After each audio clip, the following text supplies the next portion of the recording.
নবী বলেন, আমার পর তোমাদের মধ্যে এমন এমন ব্যক্তি তোমাদের ধর্মীয় লিডার হবে, নেতা হবে। তোমাদের ধর্মীয় বিষয় এমন এমন মানুষ তোমাদের সামনে বসে কথা বলবে, যে মানুষগুলার কাজ হলো ইউতিউনা সুন্নাহ, তারা সুন্নতকে মিটায় দেয়। ওয়া ইউহদিসুনা বিদআত, লাখ লাখ মানুষের সামনে বেদাত মুখ দিয়া চালায় দেয়। আব্দুল্লাহ ইবনে মাসউদ বলেন, হুজুর এই জাতীয় বেদাতি পাইলে কি করব?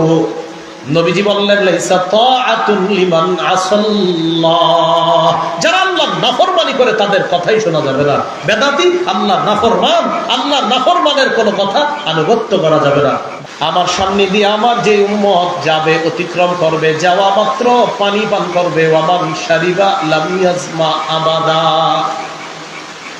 কাউসারের পানি যে ব্যক্তি পান করবে ওই ব্যক্তি আর কখনো পিপাসার্ত হবে না। কেউ যদি মনে করে এই রাতে রুটি আর হালুয়ার আলাদা ফজিলত আছে, এটা বাড়াবাড়ি। রুটি আর হালুয়া যদি আপনার খাইতে মন চায় আজকে খান, সমস্যা নেই, আজকেও খাইতে পারেন, আগামীকালকেও খাইতে পারেন, কোনো সমস্যা নেই। কিন্তু ওই রাতকে কেন্দ্র করে যদি মনে করেন, এটা বাড়াবাড়ি, ছাড়াছাড়ি। কি আমাদের দেশে একদল আছে, তারা বলে এই রাতের কোনো ফজিলতই নেই, এটা আবার ছাড়াছাড়ি। যেমন এক ভাই বলে ফেললেন যে এই রাতে মসজিদে না গিয়ে অমুক জায়গায় যাওয়া ভালো, নাউজুবিল্লাহ, এটা ছাড়াছাড়ি। তাহলে লাইলাতুল বারাআতে আল্লাহ মাফ করেন, এটা হলো সহি কথা। এই রাতে আলাদা কোনো ফজিলত আছে রুটি হালুয়া ইত্যাদি খাইলে, এটা হলো বাড়াবাড়ি। আবার এই রাতের ফজিলতই নেই এই কথা বলা ছাড়াছাড়ি। আমরা বাড়াবাড়িও করব না, ছাড়াছাড়িও করব না। এইভাবে ইসলাম পালন করেন, মৃত্যুবরণ করেন, ইনশাল্লাহ নিরাপদে জান্নাতে প্রবেশ করেন। তাহলে চারটা কথা শিখলাম। আল্লাহর কাছে মনোনীত ধর্ম ইসলাম। ইসলাম পালনের জন্য একটা কিতাব দরকার, নাম কোরআনে সবকিছুর ব্যাখ্যা আছে না নাই? প্রশ্ন, তাহলে হাদিস কেন মানি? কারণ কোরআনই আছে, কি মানতে হবে? হাদিস। কোরআনের কত নম্বর পারায় আছে? 28। কোন সূরা? হাসর। কত নম্বর আয়াত? হাফিজি কোরআন মাজিদ অনুযায়ী 5 নম্বর পৃষ্ঠা। 28 নম্বর পারা, 5 নম্বর পৃষ্ঠা, সূরা হাসরের 7 নম্বর আয়াত। এগুলো 3 নম্বর কথা। 4, আমরা বাড়াবাড়িও করব না, ছাড়াছাড়ি করব না। বাড়াবাড়ি ছাড়াছাড়ির একটা উদাহরণ দিলাম। বলেন তো, লাইলাতুন নিসফি মিন শাবানের ফজিলত আছে না নাই? কিন্তু ওই রাতকে কেন্দ্র করে আলাদা কিছু খাইলে ফজিলত আছে, এটার নাম বাড়াবাড়ি। আবার এই রাতের ফজিলতই নাই, এটা বলার নাম ছাড়াছাড়ি। ভাই, এইভাবে ইসলাম পালন করেন, ইনশাল্লাহ দেখবেন আল্লাহ অনেক পুরস্কার দান করবেন। আল্লাহ আমাদেরকে এইভাবে সুন্দরভাবে ইসলাম পালন করার তৌফিক দান করেন। আমাদের ভারত উপমহাদেশ সহ বিশেষ করে বাংলাদেশ, পাকিস্তান, ভারত, এই 3 দেশে কিছু বাড়াবাড়ি আছে, যেই বাড়াবাড়িটার আরবির নাম হলো বেদাত। বলেন কি? বেদাত। বেদাতের বাংলা হলো নতুন আবিষ্কার। সহিহ বুখারী থেকে আমরা বেদাতের সংজ্ঞা নিব। সহিহ বুখারীর বর্ণনা 2697 নম্বর হাদিস, 2697 নম্বর হাদিস। এই হাদিসের বর্ণনাকারী আম্মাজান আয়েশা সিদ্দিকা রাদিয়াল্লাহু তাআলা আনহা। عن عائشة الصديقة رضي الله تعالى عنها قالت قال رسول الله صلى الله عليه وسلم من أحدث في أمرنا هذا ما ليس فيه فهو رد। রাসূলুল্লাহ সাল্লাল্লাহু আলাইহি ওয়াসাল্লাম বলেন, যে ব্যক্তি আমাদের ইসলাম শরীয়তের মধ্যে, ইসলাম ধর্মের মধ্যে আমি নবী যেই শরীয়ত দুনিয়াতে রেখে যাচ্ছি, এই শরীয়তের মধ্যে যে ব্যক্তি ইবাদতের নামে নতুন কিছু আবিষ্কার করবে, সেটা প্রত্যাখ্যান করা হবে। তাহলে আমার সাথে একটু বলেন, মনে থাকবে সারা জীবন। বলেন, শরীয়তের মধ্যে ইবাদতের নামে সওয়াবের আশায় নতুন কিছু আবিষ্কার করা বেদাত। বেদাত সদা সর্বদা পরিত্যাজ্য। আল্লাহ আমাদেরকে বেদাত থেকে বাঁচার তৌফিক দান করেন। তাহলে সংজ্ঞাটা মনে রাখবেন, শরীয়তের মধ্যে ইবাদতের নামে সওয়াবের আশায় নতুন কিছু ঘটানো, প্রবেশ করায় দেওয়ার নাম বেদাত। নবীজি বলছেন বেদাত প্রত্যাখ্যান করা হবে। বৃষ্টি বাড়তেছে। গত বছর সবচেয়ে বেশি বৃষ্টি যেদিন হয়েছে ওই দিনও আমি মাহফিল করেছিলাম গাজীপুর, এরকম একটা তেরবাল ছিল। আর এই বছরের সবচেয়ে বেশি এই পর্যন্ত আজকে বৃষ্টি পাইলাম মাহফিলে, আর আজকেও তেরবাল আছে বলে আলহামদুলিল্লাহ। তবে মজার বিষয়, গাজীপুরে মানুষ মাটিতেই বসছে, মানে মাটিতেই আছিল, ওটার উপরে আপনার দিচ্ছে। কিন্তু আশ্চর্যের বিষয় দেখলাম, ওখানে পানি চারপাশে ছিল, কিন্তু ওরা যেখানে বসছে ওখানে কিভাবে যেন পানি না আসার ব্যবস্থা করছে। আলহামদুলিল্লাহ, এলাকাবাসী আপনাদের জন্য চেয়ারের ব্যবস্থা করছে। তো যাই হোক, আমি আপনাদেরকে যে কথাটা বললাম, রাসূলুল্লাহ সাল্লাল্লাহু আলাইহি সাল্লাম বলেন, ইসলামের মধ্যে, ইসলামী শরীয়তের মধ্যে ইবাদতের নামে সওয়াবের আশায় নতুন কিছু অনুপ্রবেশ ঘটিয়ে দেওয়ার নাম বেদাত। এখন আমি আলোচনাটা সামনের দিকে যাব, আগে একটা ওয়াদা করেন। বেদাতের ওয়াজ শোনার পর কারা কারা ভবিষ্যতে বেদাত করবেন না? দুই হাত তুলে দেখান। হ্যাঁ, হাত নামান। এই যে ওয়াদা করলেন, আল্লাহ কিন্তু সাক্ষী হয়ে গেলেন। তাহলে বেদাতের ওয়াজ শুনবেন, শোনার পর আর বেদাত করবেন না, বলেন ইনশাআল্লাহ। আমি আজকে শুধু বেদাতের ভয়াবহতা বলে যাব, এরপর এলাকার ইমাম খতিব সাহেব যারা আছে তাদের কাছে পার্সোনালি যাবেন, যাওয়ার পর জানবেন, হুজুর আমাদের এলাকায় কোনো বেদাত আসেনি, থাকলে একটু করে বলেন তো, আমরাও করব না, এরকম গিয়ে বলবেন, সাহস করে বলবেন তো ইনশাআল্লাহ। আর মাশাআল্লাহ, এখন বাংলাদেশ যুবকদের বাংলাদেশ, কি বলেন? প্রতিটা মসজিদের দায়িত্ব নিতে হবে এবং যুবকরা। মসজিদ থেকে বেদাত তাড়ানোর জন্য সবচেয়ে বেশি ভূমিকা রাখতে পারে যুবকরা। এলাকাকে বেদাত শিরিক মুক্ত ভাবে গঠন করার জন্য গত কিছুদিন আগের যে যুবকদের কাহিনী দেখলাম আমি, এতে আমি বুঝতে পারলাম যুবকরা চাইলে এদেশ থেকে 2 দিনে বেদাত শিরিক দূর করা সম্ভব। আল্লাহ তৌফিক দান করেন, আমিন। এজন্য মসজিদগুলোতে যুবকদের ব্যাপক উপস্থিতি দরকার। নামাজে যুবকরা প্রচুর যাইতে হবে। ফজরের নামাজেও যুবকরা মসজিদে যাইতে হবে। ফজরে শুধু মুরব্বীরা যায়, যুবকরা যায় না। 5 জন মুসল্লি থাকলে 4 জনই থাকে মুরব্বী। এজন্য মসজিদে ফজরের নামাজে 100 মুসল্লির মধ্যে 90 জন যুবক থাকতে হবে। আল্লাহ তৌফিক দান করেন। তো বলছিলাম, শরীয়তের মধ্যে ইবাদতের নামে নতুন কিছু ঘটিয়ে দেওয়া, এটার নাম বেদাত। বেদাত পরিত্যাজ্য। বেদাতের ব্যাপারে ইমাম মালিক রহমতুল্লাহ আলাইহি কি বলে দেখেন। ইমাম মালিক বলেন, মান ইবতাদা ফিল ইসলামি বিদআতান ইয়ারাহা হাসানা ফাকাদ জাআমা আন্না মুহাম্মাদান খানার রিসালা। কেউ যদি ইসলামের মধ্যে নতুন কোন বেদাত আবিষ্কার করে আর বলে এটা আমার ভালো লাগে, কাজ করে বেদাতি কাজ করার পরে বলে এটা ভালো লাগে। খতিব সাহেব জুমার দিন বয়ান দিছে, ভাই এটা করেন না, এটা বেদাত। মুসল্লিদের মধ্যে 2 জন দাঁড়ায় বলল, হুজুর এটা করলে তো ভালো লাগে। খতিব সাহেব কি বললেন? এটা বেদাত। তো 2 মুসল্লি দাঁড়ায় কয় এটা করলে ভালো লাগে। ইমাম মালিক বলেন, কেউ যদি বেদাত করার পর তার কাছে ভালো লাগে, ফাকাদ জামা আন্না মুহাম্মাদান খানার রিসালা, সে কেমন যেন এই কথা বলতে চায়, মুহাম্মদ সাল্লাল্লাহু আলাইহি সাল্লাম ইসলাম দুনিয়াতে প্রচার করার ক্ষেত্রে খেয়ানত করেছে, সে নতুন করে ইসলামকে পূর্ণাঙ্গ করতে চায়। আপনাদের কাছে জানতে চাই, নবীজি দুনিয়াতে ইসলামী শরীয়ত পূর্ণাঙ্গ রেখে গিয়েছেন না অপূর্ণাঙ্গ? এই দলিল কোরআনে আসেনি? বলেন সূরা মাইদা, বলেন 3 নম্বর আয়াত। বিদায় হজের 9 জিলহজ আরাফার দিন আল্লাহ তাআলা সূরা মাইদা 3 নম্বর আয়াত নাজিল করে দিয়েছে। তাহলে 9 জিলহজ বিদায় হজের সময়, 9 জিলহজ আরাফার ময়দানে আল্লাহ তাআলা সূরা মাইদার 3 নম্বর আয়াত নাজিল করে দিলেন। এই আয়াতে আল্লাহ কি বলে দেখেন, আল ইয়াউমা আকমালতু লাকুম দীনাকুম ওয়া আতমামতু আলাইকুম নি'মাতি ওয়া রাদিতু লাকুমুল ইসলাম দীনা। আজ আমি তোমাদের জন্য তোমাদের দিন পূর্ণাঙ্গ করে দিলাম। বুঝে থাকলে সবাই আওয়াজ দিয়ে বলেন, দিন কি অপূর্ণাঙ্গ না পূর্ণাঙ্গ?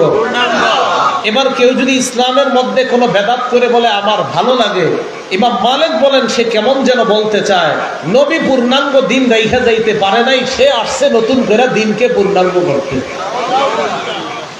আল্লাহ আমাদের সকলকে বেদাত যত সুন্দর হোক, ওই যত সুন্দর বেদাত থেকে আল্লাহ বাঁচার তৌফিক দান করেন।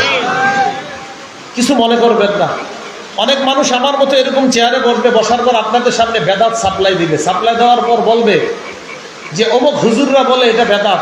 আরে ভাই, নবীর প্রেমে কি আবার দলিল লাগে? এই কথা আপনাদের মাইকের সামনে এসে বলবে। কি বলবে? নবীর প্রেমে কি লাগে কিনা। এবার একটা হাদিস শোনেন, দেখেন দলিল লাগে কি লাগে না। সহিহ মুসলিমের বর্ণনা, এক সাহাবী নবীজির খেদমত করছে। খেদমত করার পর রাসূল সাল্লাল্লাহু আলাইহি সাল্লাম বললেন, সাল, তুমি আমার কাছে কিছু চাও, যা চাইবা তাই দিব। সাহাবী বুদ্ধি করে বললেন, ইন্নী আসআলুকা মুরাফাকাতাকা ফিল জান্নাহ। ইয়া রাসূলুল্লাহ, আমি জান্নাতে আপনার সাথী হতে চাই। কি হতে চায়? নবী বললেন কিছু চাও, যা চাইবা তাই বাবা। হুজুর, আমি জান্নাতে আপনার সাথী হতে চাই।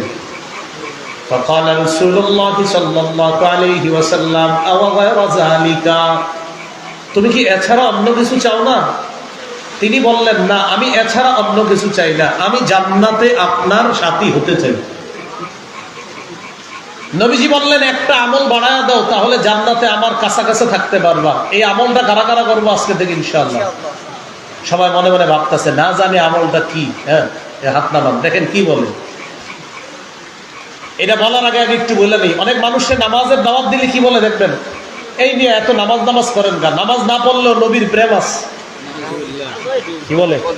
নামাজ না পড়লেও নবীর প্রেম আছে। এবার নবীজি কি বলে দেখেন, ওই সাহাবী বললেন, আমি জান্নাতে আপনার পাশে থাকতে চাই। নবী বললেন, তাহলে একটা আমল বাড়ায়া দিতে হবে। ফাইন্নী আলা নাফসিকা বিকাথরাতিস সুজুদ, বেশি বেশি নামাজ পড়বা, রুকু করবা, সেজদা করবা। যত বেশি নামাজ পড়বা, জান্নাতে আমার তত কাছাকাছি থাকতে পারবা। সে বলে নামাজ না পড়লেও নবীর প্রেম আছে। নবী বলে, না, নামাজ পড়লে আমার কাছে থাকবা। বলেন, নবীর প্রেম নামাজ ছেড়ে না নামাজ ধরে? নবী বলে কি, সে বলে কি, আবার বলে নবীরে মহব্বত করে। এই জন্য ভাই, আমরা ইসলামটা একটু বুঝার চেষ্টা করেন। নবীজি বলেন, নামাজ পড়ো, আমার কাছে আসো, নামাজ পড়ো, জান্নাতে আমার কাছে আসো। আল্লাহ কোরআনে বলে, উসজুদ ওয়াকতারিব, এ বান্দা যত সেজদা দিবা তত আমি আল্লাহর নৈকট্য হাসিল করবা। তাহলে কি শিখলাম? আল্লাহর কাছাকাছি যাওয়ার উপায়ও নামাজ, জান্নাতে নবীর কাছাকাছি থাকার উপায়ও নামাজ। বলেন তো, আল্লাহর কাছাকাছি যাওয়ার উপায় কি? নামাজ। নবীর কাছাকাছি থাকার উপায় কি? নামাজ। তাহলে আমরা আল্লাহও চাই, নবীও চাই, তাই আজকে থেকে নামাজও বাড়িয়ে দিব ইনশাআল্লাহ। আল্লাহ তৌফিক দান করেন। তো আসেন, কি বললাম, ইমাম মালিক বলেন, ইসলামের মধ্যে বেদাত যদি কেউ করে, এটাকে যদি উত্তম মনে করে, সে কেমন যেন দাবি করলো যে মুহাম্মদ সাল্লাল্লাহু আলাইহি ওয়াসাল্লাম তার দায়িত্ব পালনে ত্রুটি করেছে। বলি নাউজুবিল্লাহ। এবার বেদাতের ভয়াবহতা শোনেন খুব মন দিয়ে। যে ব্যক্তি বেদাত করবে, যতক্ষণ পর্যন্ত সে বেদাত থেকে তওবা না করবে, ততক্ষণ আল্লাহ তাআলা তার তওবা কবুল করবেন না। একটু ভালো করে বুঝেন। এক ব্যক্তি বেদাতের মধ্যে আছে আর বলতেছে, আস্তাগফিরুল্লাহ, আস্তাগফিরুল্লাহ, আস্তাগফিরুল্লাহ, আল্লাহ মাফ করেন, আল্লাহ মাফ করেন, আল্লাহ মাফ করেন। মানে বেদাত করে আর বলে আল্লাহ মাফ করেন, আল্লাহ মাফ করেন। নবীজি বলে, মাফ হবে না, মাফ হবে না, মাফ হবে না। কেন? তুমি তো বেদাত ছাড়ো নাই। দলিল সুনানে দারিমি, হাদিসের কিতাব, 94 নম্বর হাদিস। قال رسول الله صلى الله عليه وسلم إن الله حجب التوبة عن كل صاحب بدعة حتى يدع بدعته। রাসূলুল্লাহ সাল্লাল্লাহু আলাইহি সাল্লাম বলেন, আল্লাহ তাআলা প্রত্যেক বেদাতীর তওবা কবুল করেন না যতক্ষণ সে তার বেদাতি কর্মকাণ্ড থেকে ফিরে না আসবে। বাবারা, চাচারা, ভাইয়েরা, হাতে পায়ে ধরে বলি, মঞ্চে আইসা যদি বলেন পায়ে ধরতে, তাও ধরবো, বেদাত করেন না। বেদাতগিরি করবেন, যত ক্ষমা চাইবেন আল্লাহ ক্ষমা করবে না। কারণ নবী বলেন, তুমি বেদাত না ছাড়া পর্যন্ত তোমার ইস্তেগফারই তো আল্লাহ কবুল করবে না। এই জন্য বেদাত ছাড়তে হবে। যদি চান যে আমার তওবা আল্লাহ কবুল করুক, তো বেদাত ছাড়তে হবে। আল্লাহ আমাদের সকলকে বেদাত মুক্ত জীবন যাপন করার তৌফিক দান করেন। বেদাতের 2 নম্বর ভয়াবহতা, বলেন আমার সাথে, বেদাত যে করবে হাউজে কাউসার থেকে সে বঞ্চিত হবে। আবার বেদাত যে করবে হাউজে কাউসার থেকে সে বঞ্চিত হবে। সহিহ বুখারীর বর্ণনা 6583 এবং 6584 নম্বর হাদিস। এই হাদিসে রাসূলুল্লাহ সাল্লাল্লাহু আলাইহি সাল্লাম বলেন, قال رسول الله صلى الله عليه وسلم انا فرطكم على الحوض। রাসূলুল্লাহ সাল্লাল্লাহু আলাইহি সাল্লাম বলেন, কিয়ামতের ময়দানে আমি তোমাদের সবার আগে আগে হাউজের পারে চলে যাব, হাউজে কাউসারের পানি পান করানোর জন্য। জাযাকাল্লাহ ভাই, আপনি অনেকক্ষণ কষ্ট করতেছেন। না না না, বসেন, আবার লাগলে আমি বলবো। বসেন বসেন। রাসূলুল্লাহ সাল্লাল্লাহু আলাইহি সাল্লাম বলেন, কিয়ামতের ময়দানে আমি সবার আগে হাউজে কাউসারের পারে চলে যাব আমার উম্মতকে কাউসারের পানি পান করানোর জন্য। ওলামা ছাড়া অন্য কেউ যদি পারেন বলেন, হাউজে কাউসারের পানিটা নবী পান করাবে কি জান্নাতে না কিয়ামতের মাঠে? মাশাআল্লাহ, কোথায় বলেন তো? কিয়ামতের মাঠে। এবার দেখেন, এই হলো কিয়ামতের মাঠ, এটা হলো জান্নাত, এই মাঝখানে হবে পুল সিরাত। আবার বলছি, এটা হলো কিয়ামতের মাঠ, এটা জান্নাত, ওই মাঝখানে হবে পুল সিরাত, ওই পুল সিরাতের নিচে হলো জাহান্নাম। তাহলে কিয়ামতের মাঠ এক পাশে, জান্নাত আরেক পাশে, মাঝখানে একটা ব্রিজ আছে, পুল সিরাত। হাদিসে আছে কাউসার নাহরুন ফিল জান্নাহ, কাউসার হলো জান্নাতে বিশাল বড় একটা নদী। এখন আপনারাই বললেন, কাউসারের পানি নবী কি জান্নাতে পান করাবে না কিয়ামতের মাঠে? কিন্তু হাদিসে আছে কাউসারের নদীটা হবে জান্নাতে, তো নবী কিয়ামতের মাঠে পান করাবে কেমনে? আবার বলি, বলেন, কাউসারের পানি পান করানো হবে কোথায়? কিয়ামতের মাঠে না জান্নাতে? কিয়ামতের মাঠে। কিন্তু কাউসার তো জান্নাতে। এতটুকু বুঝছেন নি? প্রশ্নটা বুঝছেন নি? হ্যাঁ, কারণ ইসলাম বিদ্বেষীরা আপনাদেরকে এগুলা বলে আটকাই দিতে চাবে, যেন আটকাইতে না পারে, তাই প্রশ্ন এবং উত্তরটা নিয়ে নেন। তাহলে এটা হলো কিয়ামতের মাঠ, এটা হলো জান্নাত। হাদিসে আসছে কাউসার হলো জান্নাতে বিশাল বড় একটা নদী। আমরা হাদিস থেকে জেনেছি নবী কাউসারের পানি পান করাবে কিয়ামতের মাঠে। প্রশ্ন হলো, কাউসার তো জান্নাতে, তাহলে কিয়ামতের মাঠে পানি পান করাবে কিভাবে? আমাদের নবী প্রশ্নের জবাবটা দিয়ে গেছে, শুধু আমরা খোঁজার অভাবে পাই না। মুসলিমের বর্ণনায় আছে, মিজাবানে মিনাল জান্নাহ, জান্নাতের কাউসার নামক নদী থেকে 2টা নালার মাধ্যমে আল্লাহ কিয়ামতের মাঠে বিশাল বড় একটা হাউস করবে। ওই হাউসে আল্লাহ 2 নালা দিয়ে কাউসার নামক নহর থেকে পানি পৌঁছায় দিবে। মনে থাকবেন ইনশাআল্লাহ। আচ্ছা, তাহলে এবার আপনারা বলেন তো, কিয়ামতের মাঠে পান করাবে, কাউসারের নদীটা কোথায়, মাঠে না জান্নাতে? তাহলে জান্নাত থেকে আল্লাহ ওই কাউসারের পানি নিবে কয়টা নালা দিয়ে? এই 2 নালা দিয়ে গিয়ে কিয়ামতের মাঠে বিশাল বড় একটা হাউস হবে, ওই হাউসে পানি যাবে, আর ওই হাউস থেকে আল্লাহ রাসূল পানি পান করবে। তো রাসূলুল্লাহ সাল্লাল্লাহু আলাইহি সাল্লাম বলেন, মান মাররা আলাইয়া শারিবা, আমার সামনে দিয়ে আমার যে উম্মত যাবে, অতিক্রম করবে, যাওয়া মাত্র পানি পান করবে, ওয়ামান শারিবা লাম ইয়াজমা আবাদা, কাউসারের পানি যে ব্যক্তি পান করবে, ওই ব্যক্তি আর কখনো পিপাসার্ত হবে না। তাহলে নবীর সামনে দিয়ে যে যাবে পানি পান করবে, যাবে পানি পান করবে। এবার নবীজি বলেন, সুম্মা লা ইয়ারিদান্না আলাইয়া আকওয়াম আ'রিফুহুম ওয়া ইয়া'রিফুনানি, এরপর আমার সামনে দিয়ে একদল মানুষ যাবে, আমি তাদেরকে চিনব, তারাও আমাকে চিনবে। আমার সামনে একদল মানুষ যারা, তাদেরকে আমি চিনব, তারা আমার উম্মত, তারাও আমাকে চিনবে, আমি তাদের নবী। তো নিয়ম অনুযায়ী পানি পান করাবে। রাসূলুল্লাহ সাল্লাল্লাহু আলাইহি সাল্লাম বলেন, সুম্মা ইউহালু বাইনি ওয়া বাইনাহুম, হঠাৎ আমার মাঝে আর তাদের মাঝে মাঝখান দিয়ে একটা প্রতিবন্ধক সৃষ্টি করা হবে, একটা পর্দা ফেলে দেওয়া হবে। ঘটনা কি? আমি আমার উম্মতকে পানি পান করাবো, এর মাঝে প্রতিবন্ধক কেন? আল্লাহ তাআলাকে নবীজি ডাক দিয়ে বলবে, আমি বলবো আল্লাহ তারা তো আমার উম্মত। আল্লাহর পক্ষ থেকে জবাব দেওয়া হবে, ইন্নাকা লা তাদরি মা আহদাসু বা'দাক। হাবিব, আপনি জানেন না, আপনি দুনিয়া থেকে চলে আসার পর তারা কত বেদাত আবিষ্কার করছে, আপনার জানা নাই। এই বেদাতগিরি করার কারণে আজকে আপনি তাদেরকে কাউসারের পানি পান করাতে পারবেন না। যেই নবী একটু আগে কাউসারের পানি পান করাইতে চাইলেন, এই নবী যখন জানবে তারা বেদাতি, নবীজি বলবেন, সুহকান সুহকান লিমান গায়্যারা বা'দি। আমার পর আমার শরীয়তকে যারা পরিবর্তন করে দিয়েছে, দূর হও, আমার সামনে থেকে দূর হও, আমি তোমাদের চেহারাটাও দেখতে চাই না। যিনি একটু আগে কাউসার পান করাইতে চাইলেন, যখন জানলেন তারা বেদাতি, তারা ইসলামের মধ্যে নিজের মন গড়া বানানো অনেক কিছু করতো, তারা নবী বললেন, দূর হও, দূর হও, আমি চেহারাও দেখতে চাই না। আল্লাহ আমাদেরকে বেদাত মুক্ত জীবন যাপন করার তৌফিক দান করুন।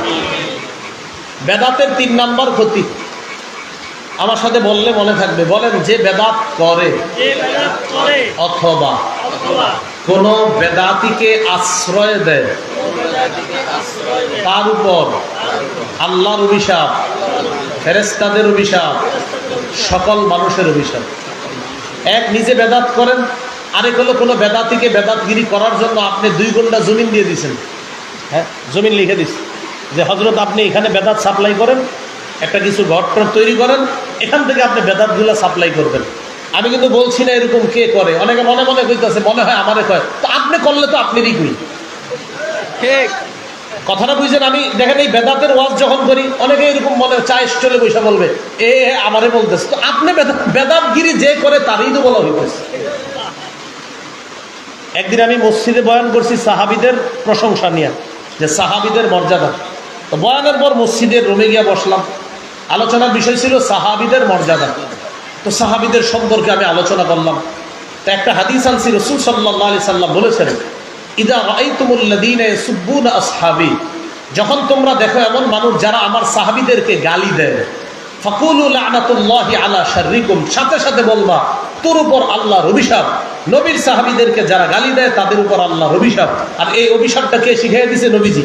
যে আমার সাহাবীদেরকে কেউ গালি দিলে সাথে সাথে ওর অভিশাপের দোয়া করবা, বদদোয়া করবা ওর ব্যাপারে। তা আমি এই হাদিসটাও শোনাইলাম। শোনানোর পরে মসজিদে নামাজের পরে আমি সাধারণত বেশিক্ষণ বসি না, কোথাও বয়ানের পরে বসি না, সর্বোচ্চ বয়ান করে সাথে সাথে বের হয়ে গাড়িতে উঠে যাই, চলে যাই কোথাও। তো নামাজের পর আপনার রুমে যাব, রুমে গিয়ে রুম থেকে বের হবো, একজন ঢুকছে, বুঝলি জরুরি কথা আছে একটা। কি কথা? আপনি সাহাবী বিদ্বেষ কাদেরকে বললেন? আমি কই যারা সাহাবাদের বিদ্বেষ করে তাদেরকে। তারা কারা? আমি কই তারা যারা। তারা কারা? যারা সাহাবীদের বিদ্বেষী। আমি কই তারা যারা সাহাবীদের সমালোচনা করে। কারা করে? আমি কই যারা করে। এখন উনি কয় সাহাবীদেরকে গালি দিলে তার উপর অভিশাপ আপনি বললেন। আমি কই হ্যাঁ। কে গালি দেয়? আমি কই যে গালি দেয়। কারা গালি দেয়? আমি কই যারা গালি দেয়। এখন ওনারা আমি বুঝছি উনি ওই পন্থী আর কি, যে উনি সাহাবীদের প্রশংসা সহ্য করতে পারে না। তা আমি বললাম, আপনি সাহাবীদেরকে গালি দেন কিনা সেটা বলবেন। চিন্তায় পড়ে গেছে। যদি বলে দেই তাহলে বলবো ওয়াজ আপনারই করছে। যদি বলে সাহাবীদেরকে গালি দেয় তাতে বলবো নাউজুবিল্লাহ, তাতে আজকের বয়ান পুরোটা আপনারই করছে। আর যদি বলেন আপনি গালি দেন না, তো আর সমস্যা নেই, আল্লাহর রহমতে আপনি আল্লাহ ভালো আছেন, আল্লাহ আপনাদের হেফাজত করুন। অনেকক্ষণ পরে কয়, আরে না না, কি বলেন, সাহাবীদের কি সমালোচনা কে করতে পারে? আমি তো মাশাআল্লাহ। তো আপনার টেনশন হইল কেন? হয়তো এখন আমি বলতেছি, যেই ব্যক্তি বেদাতগিরি করে, বলছি আপনি করেন কি? বলছি যে করে। অথবা যে ব্যক্তি কোনো বেদাতিকে আশ্রয় দেয়, বলছি কাকে আশ্রয় দেয়? বলছি কোনো বেদাতিকে। এখন অনেকে বলবে মনে হয় আমারে কয়, তো আপনি করলে তো আপনারই কই। হুজুর কাকে বলেন? যে করে। কে করে? যে করে। কারা করে? যারা করে। রাসূলুল্লাহ সাল্লাল্লাহু আলাইহি সাল্লাম বলেন, মান আওয়া মুহদিসা, সহিহ বুখারী 3170 নম্বর হাদিস এবং 172 নম্বর, 3172 নম্বর হাদিস বুখারী। قال رسول الله صلى الله عليه وسلم من أحدث فيها حدثا أو آوى محدثا রাসূলুল্লাহ সাল্লাল্লাহু আলাইহি সাল্লাম বলেন, যে ব্যক্তি কোনো বেদাত করে অথবা কোনো বেদাতিকে আশ্রয় দেয়, ফাআলাইহি লা'নাতুল্লাহ ওয়াল মালাইকাতি ওয়ান নাসি আজমাইন, তার উপর আল্লাহর অভিশাপ, ফেরেশতাদের অভিশাপ, সকল মানুষের অভিশাপ। যেই কাজ করলে আল্লাহর অভিশাপ, যেই কাজ করলে ফেরেশতাদের অভিশাপ হয়, যেই কাজ করলে মানুষের অভিশাপ অটোমেটিক আমার উপরে পড়ে, এই জাতীয় কর্মকাণ্ড থেকে আল্লাহ আমাদেরকে হেফাজত করুন। বেদাতের ৪ নম্বর ভয়াবহতা, বলেন আমার সাথে, কোন এলাকায় একটি বেদাত প্রতিষ্ঠিত হয়ে গেলে ওই এলাকা থেকে আল্লাহ তাআলা একটা সুন্নত উঠায় নেয়। কিয়ামতের আগে ওই জাতিকে সেই সুন্নত আর ফিরিয়ে দেন না। একটা বেদাত প্রতিষ্ঠিত হয়ে গেলে আল্লাহ একটা সুন্নত উঠায় নেবে, ওই জাতিকে সেই সুন্নত আল্লাহ ফিরিয়ে দিবে না, যে জাতি যতক্ষণ বেদাত থেকে তওবা না করবে। মেসওয়াক করার সুন্নত সবাই জানে, যারা সামনে বসা বলেন কয়জন মেসওয়াক করছি আছে? মাশাআল্লাহ, এই 2-3 জন হাত তুলছে, এর মধ্যে 2 জন মুরব্বী, 2 জন মাদ্রাসা ছাত্র, আর একজন আছে, এই মোট 7-8 জন মুরা মঞ্চ সহ।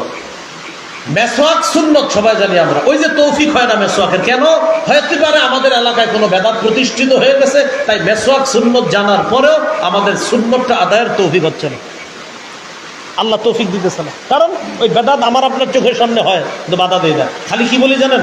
থাক থাক থাক, আল্লাহ উঠায় নেয় শুনে। আম্মা জান আয়েশা সিদ্দিকা রাদিয়াল্লাহু তাআলা আনহা বলেন, নবীজি ঘর থেকে যখন বের হইতেন সর্বশেষ কাজ করতেন মেসওয়াক। সুবহানাল্লাহ, বলেন তো সবাই, নবী ঘর থেকে যখন বের হইতেন সর্বশেষ ঘরে কোন কাজটা করে বের হইতেন? আবার বাহির থেকে যখন বাসায় যাইতেন সর্বপ্রথম মেসওয়াক করতেন। প্রিয় ভাইরা, কি শিখলাম? নবী ঘর থেকে বের হওয়ার সময় সর্বশেষ কি করতেন? বাহির থেকে সারা দুনিয়ার সমস্ত কাজ কারবার করার পর নবী ঘরে ঢুইকা সর্বপ্রথম কি করতেন? অথচ আমি আপনি মাস যায়, সপ্তাহ যায়, বছর যায়, মেসওয়াক বাতে আসেন। রাসূলুল্লাহ সাল্লাল্লাহু আলাইহি সাল্লাম বলেন, জিবরিল আমিন আমারে এত বেশি মেসওয়াক করতে বলছে যে আমার মনে হইলো যে মেসওয়াক করতে করতে না জানি আমার দাঁতগুলা ভাইয়া ফেলতে হয়, এত বেশি বলছে আমারে মেসওয়াক করতে।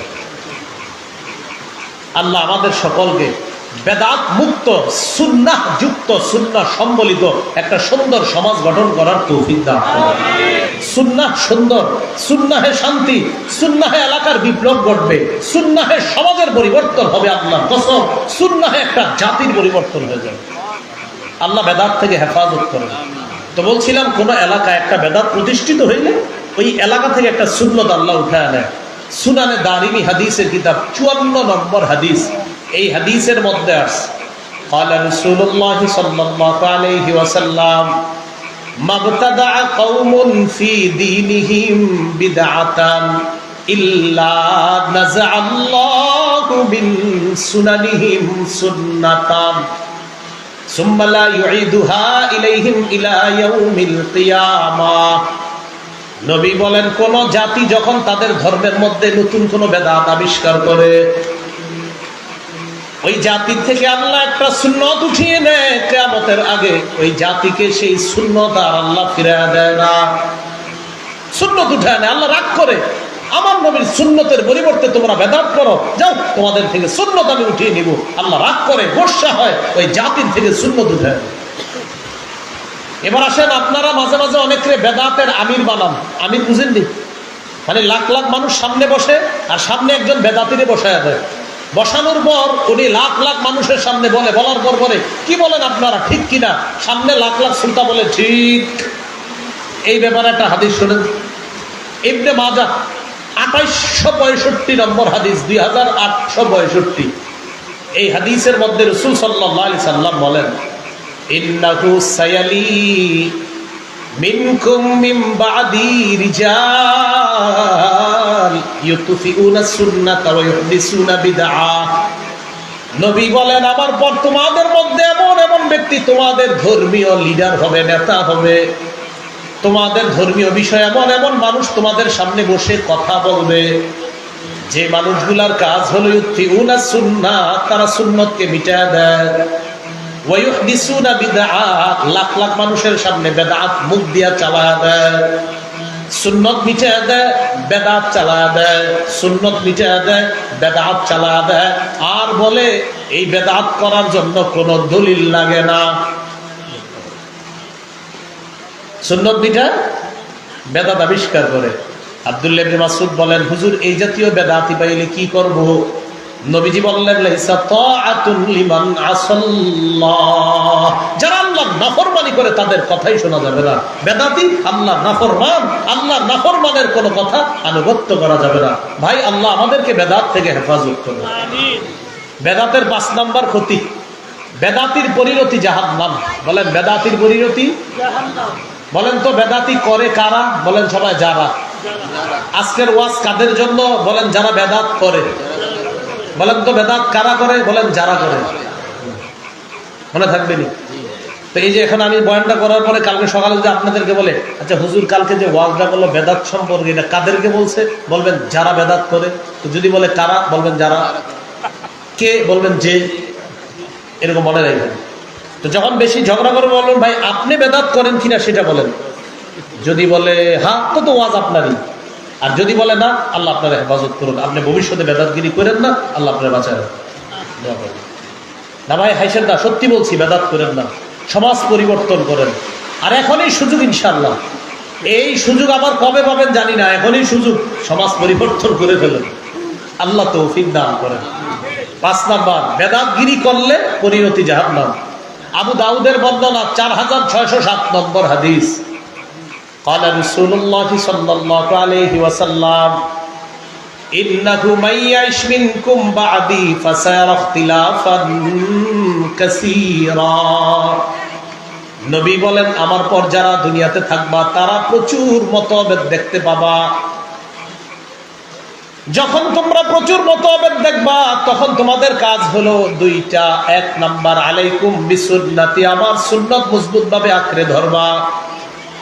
2 নাম্বার, সুন্নাতিল খুলাফায়ে রাশিদিন আল মাহদিয়িন, আমার খোলাফায়ে রাশেদা হেদায়েত প্রাপ্ত সাহাবীদের সুন্নাত মজবুত ভাবে আঁকড়ে ধরবা। আব্দু আলাইহা বিন নওয়াজিজ, মারির দাঁত দিয়ে শক্তভাবে আমার সুন্নাত আর সাহাবীদের সুন্নাত আঁকড়ে ধরবা। নবীর সুন্নাত আঁকড়ে ধরলে তাকে বলা হয় আহলুস সুন্নাহ। বলেন কি বলা হয়? সাহাবীদের সুন্নাহ আঁকড়ে ধরলে তাকে বলা হয় ওয়াল জামাআহ। নবী আর সাহাবীদের সুন্নাত যারা আঁকড়ে ধরবে তাদের নাম আহলুস সুন্নাহ ওয়াল জামাআহ। নাম দেয় আহলুস সুন্নাহ ওয়াল জামাআহ। মনে করেন আপনার নাম আহলুস সুন্নাহ ওয়াল জামাআহ, কিন্তু আপনি এমন কাম করেন যে কাম নবীও করে নাই, সাহাবীও করে নাই, তো কিভাবে হলো আহলুস সুন্নাহ ওয়াল জামাআহ? নাম কি? আহলুস সুন্নাহ ওয়াল জামাআহ। আহলুস সুন্নাহ মানে নবীর সুন্নাত যে মানে, ওয়াল জামাআহ সাহাবীদের আদর্শ যে মানে। এখন এক ব্যক্তি এমন এমন কাজ করে যেটা নবীর সুন্নতেও নাই, সাহাবীদের আদর্শের মধ্যেও নাই, কিন্তু বলে আমি আহলুস সুন্নাহ ওয়াল জামাআহ। কথা সত্য না মিথ্যা? তাহলে নবীর সুন্নত, সাহাবীদের সুন্নত আঁকড়ে ধরতে হবে, এটার নাম হবে আহলুস সুন্নাহ ওয়াল জামাআহ। আল্লাহ আমাদের সকলকে নবী এবং সাহাবী উভয়ের এই আদর্শে যেন আমরা আমাদের জীবনটা গঠন করতে পারি, আল্লাহ তৌফিক দান করুন। এরপর নবী বলেন, ইয়াকুম ওয়াল মুহদাসাত,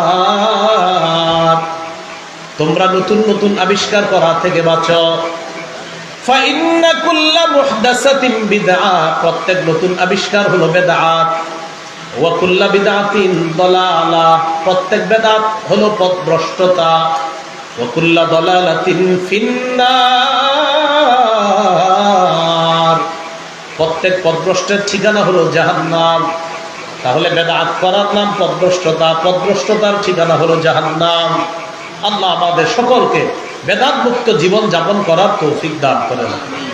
সর্বশেষ কথা, আমাদের সমাজে কিছু বেদাত যা আমাদেরকে শিরিক পর্যন্ত পৌঁছায় দেয়। বলেন তো কি পর্যন্ত পৌঁছায় দেয়? এই জাতীয় একটা বেদাতের নাম হলো কবর কেন্দ্রিক বেদাত। বলেন কি কেন্দ্রিক? কবর কেন্দ্রিক বেদাত। সবসময় মনে রাখবেন, কোন আল্লাহর ওলি যিনি কবরে শুয়ে আছেন, ওই আল্লাহর ওলিকে আমরা শ্রদ্ধা করি, মহব্বত করি, ভালোবাসি। শাহজালাল রহমতুল্লাহি আলাইকে আমরা শ্রদ্ধা করি, মহব্বত করি, ভালোবাসি। শাহ পরান রহমতুল্লাহি আলাইকে আমরা শ্রদ্ধা করি, মহব্বত করি, ভালোবাসি। এই বাংলাদেশের যত কবর, যত মাজারে যত আল্লাহর ওলিরা আছে, আমরা সব আল্লাহর ওলিদেরকে ভালোবাসি, মহব্বত করি, শ্রদ্ধা করি। তবে বলেন সবাই, তবে আল্লাহর ওলিদের কবরকে বলেন কেন্দ্র করে কেউ যদি শিরিক করে, বেদাত করে, সেই বেদাতের বিরুদ্ধে আগেও ছিলাম, এখনো আছি, মরণ পর্যন্ত থাকবো ইনশাআল্লাহ। তাহলে আমরা আল্লাহর ওলিদের বিরোধী? সবাই বলেন আল্লাহর ওলিদের বিরোধী। বরং ওলিদেরকে কেন্দ্র করে যারা বেদাত করে, তাদের নাম ভাঙায় যারা বেদাত করে, তাদের বিরোধী আগেও ছিলাম, এখনো আছি, ভবিষ্যতে আরো মজবুত ভাবে থাকবো ইনশাআল্লাহ। এখন দেখেন কবর কেন্দ্রিক বেদাত, এটা শিরিক পর্যন্ত পৌঁছায় দেয় মানুষকে। সেই কবর কেন্দ্রিক বেদাত গুলা মানুষকে শিরিক পর্যন্ত পৌঁছায় কিভাবে? রাসূলুল্লাহ সাল্লাল্লাহু আলাইহি সাল্লাম বলেন, নাহাইতুকুম আন জিয়ারাতিল কুবুর ফাজুরুহা।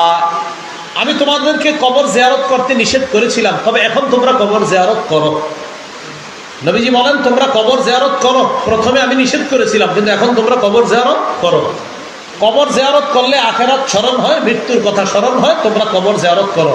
হাদিস থেকে বুঝলাম কবর জিয়ারত করা সুন্নত, কবর জিয়ারত করা ভালো কাজ। এখন আপনি কবর জিয়ারত করতে গিয়ে কবরের সামনে দাঁড়ায় বললেন, আল্লাহ আপনি এই অলির কবরটা জান্নাতের মাকাম বানায়া দেন, অলির এই কবরটাকে আপনি জান্নাতের উঁচু আকাম বানায়া দেন, আল্লাহ এই অলিকে আপনি জান্নাতের আরো বড় স্থান দান করেন। এগুলা বলতে বলতে হঠাৎ বলে ফেললেন, আল্লাহ অলিরে আমি এত ভালোবাসি, এটা বলতে গিয়ে হঠাৎ কবরের সামনে ছোট্ট করে আবেগে একটা সেজদা দিয়ে দিয়েছেন। এটা কি? সবাই বলেন, আওয়াজ এত হালকা কেন? এই যে আবেগে ছোট্ট করে একটু সেজদা দিছে কবরের সামনে, কি হয়েছে? তাহলে আল্লাহর ওলি ঠিক ছিল, আল্লাহর ওলিকে আমরা ভালোবাসি, এটাও ঠিক, আল্লাহর ওলির জন্য আমরা দোয়া করি, এটাও ঠিক। তো আল্লাহর ওলিরে আবেগে তার সামনে যে সেজদাটা দিলাম, এটার নাম কি? এই শিরিকটা নিষেধ। রাসূলুল্লাহ সাল্লাল্লাহু আলাইহি সাল্লাম ইন্তেকালের 5 দিন আগে বলছেন, সহিহ মুসলিমের বর্ণনা, 1075 নম্বর হাদিসের বর্ণনা। এই হাদিসের মধ্যে আছে, قال رسول الله صلى الله عليه وسلم الا وان من كان قبلكم اتخذوا قبور انبيائهم وصالحيهم مساجدا। নবীজি বলেন, তোমাদের পূর্ববর্তী জাতি তাদের নবী আর ওলিদের কবরকে তারা সিজদার স্থান বানিয়েছে। আলা লা তাত্তাখিজুল কুবুর মাসাজিদা। হে আমার সাহাবীরা, আমার উম্মত, তোমরা কবরকে সিজদার স্থান বানাবা না। নবী বললেন, তোমাদের পূর্ববর্তী জাতি নবীদের আর ওলিদের কবরকে সিজদার স্থান বানিয়েছে, তোমরা কবরকে সিজদার স্থান বানাবা না। আনহাকুম আন যালিকা, আমি তোমাদেরকে নিষেধ করে যাচ্ছি, সাবধান, তোমরা কবরকে সিজদার স্থান বানাবা না। তাহলে কবরকে সিজদার স্থান বানানো যাবে না।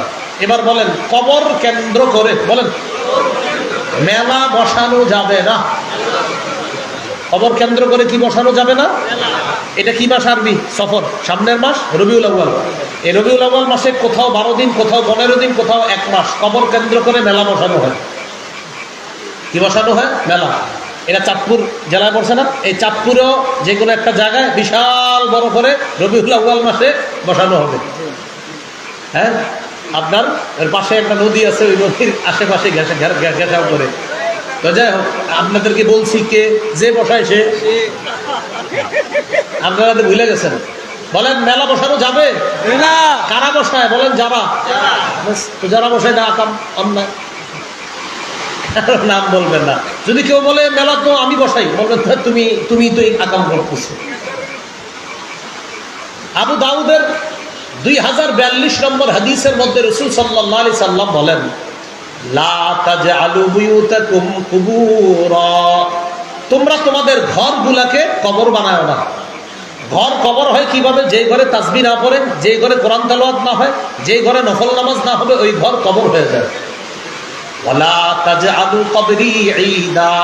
তোমরা আমার কবরকে কেন্দ্র করে মেলা বসাবা না। নবী বললেন, আমার কবরকে কেন্দ্র করে মেলা বসাবা না তোমরা। আমি আপনাদেরকে বলতে চাই, এই জগৎ ওই জগৎ, সকল জগতে শ্রেষ্ঠ যিনি আল্লাহর পরে, মুহাম্মদ সাল্লাল্লাহু আলাইহি সাল্লাম, তিনি বলতেছেন আমার কবরকে কেন্দ্র করে মেলা বসাবা না। আমাদের সবচেয়ে প্রিয় যিনি, তার কবরকে কেন্দ্র করে যখন মেলা বসানো হারাম, অতএব পৃথিবীর অন্য কোনো যে কোনো ব্যক্তির কবরকে কেন্দ্র করে মেলা বসানো হারাম 1 কোটি বার হারাম। এই মেলা আমরা যাব না, বলেন যাব না? যাব না। কিন্তু আপনারা তো দেখতে যান না, দেখতেও যাবেন না। দেখতে কেন যাবেন না? এই যে আপনি দেখতে গেলেন, আপনারে তো আল্লাহ রেকর্ড করতেছে, আল্লাহ তো আপনারে মার্ক করতেছে। এখন আপনি ওই খারাপ মানুষগুলোর সাথে যখন ওখানে যাবেন মেলায়, যেখানে আপনার গাঁজা হয়, যেখানে শিরকি গানবাদ্য হয়, যেখানে বড় বড় চুল নিয়ে মানুষ নাচানাচি করে, এই জাতীয় জায়গায় আপনি যখন যাবেন, ফেরেশতারা যখন তাদের এই জিনিসগুলা ক্যাপচার করবে, সেই জিনিসগুলা যখন ভিডিও হবে, ধারণ হবে, সেখানে আপনি একজন ভালো মানুষ যদি চলে আসেন, বিষয়টা কেমন দেখা যাবে? খারাপ কাজের সহযোগিতা করা যাবে না। আমি আপনি কোনো একটা খারাপ মজলিসে গেলাম, এটা তাদের দল ভারী করে দিলাম। আমি আপনি কোনো একটা খারাপ মজলিসে গেলাম, মানে তাদের দল ভারী করে দিলাম। অনেক মানুষ আছে আমি জানি আপনাদের মাঝে, যারা কোনো বেদাত নিজেরা করেন না, কিন্তু মাঝে মাঝে অনেক বেদাত দেখতে যান, দেখি কি হয়। এটা করবেন না। তাহলে বেদাত দেখতেও যাব না, শিরকি কাজ দেখতেও যাব না। বলেন ইনশাআল্লাহ। আমরা কোনো শিরকি কাজ আর বেদাতি কাজে গিয়ে তাদের দল আমরা ভারী করব না। তাহলে প্রথম থেকে একটু আপনাদেরকে জিজ্ঞাসা করি, আল্লাহর কাছে মনোনীত ধর্ম ইসলাম। ইসলাম পালনের জন্য একটা কিতাব দরকার, কি নাম? তাহলে কোরআনের মধ্যে সব জিনিসের ব্যাখ্যা আছে না নাই? তো সব ব্যাখ্যা থাকলে হাদিস কেন দরকার? এই কথাও কোথায় আছে? কোরআনে। কোরআনের কত নম্বর পারা? 28। কোন সূরা? কত নম্বর আয়াত? তাহলে ধোঁকাবাজরা আর ধোঁকা দিতে পারবে না। ওখানে আল্লাহ বলছে, নবী যা দেন তা গ্রহণ করো, যার থেকে নিষেধ করেন তার থেকে বিরত থাকো। আচ্ছা, ইসলাম পালন করতে গিয়ে আমরা বাড়াবাড়ি করব, ছাড়াছাড়ি করব? আমরা বাড়াবাড়িও করব না, ছাড়াছাড়ি করব। আমাদের এই দেশ সহ পাকিস্তান, ভারতে একটা বাড়াবাড়ির নাম বেদাত। কি নাম বলেন তো? বেদাত। আমরা নিজেরা কোনো বেদাত করব? কোনো বেদাতিকে আশ্রয় দিব? কোনো বেদাতিদের কর্মকাণ্ড দেখতে যাব? বলেন, নিজেরা বেদাত করব না, কোনো বেদাতিকে আশ্রয় দিব না, বেদাত শিরকের অনুষ্ঠান দেখতেও যাব না।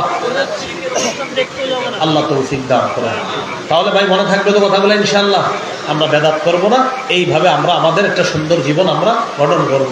আল্লাহ আপনাদের সকলের সাথে যেন বেদাত মুক্তভাবে আমরা আখেরাতের জীবনে যেতে পারি। আর এই যারা আজকে আমার সামনে আছেন এখানে সবাই, আল্লাহ সবার সাথে যেন আবার জান্নাতে দেখা করা যায়।